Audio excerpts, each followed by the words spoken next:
பால் சுற்றி சாப்பிட போகிறோம்.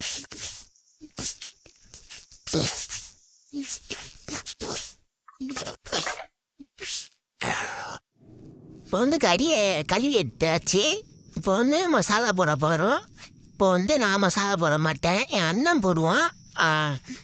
அவன் பேர் வந்து மண்டகவுல், இன்ஸ்டாகிராமில் இருக்கான், பார்த்துக்கோங்க. நம்ம மசாலா போட போகிறோம்.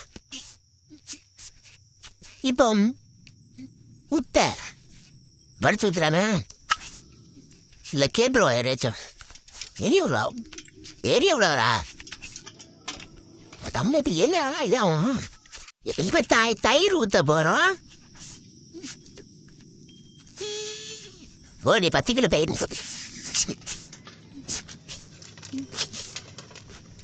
இஞ்சி பூண்டு பேஸ்ட்டை ஊற்றிக்கலாம்.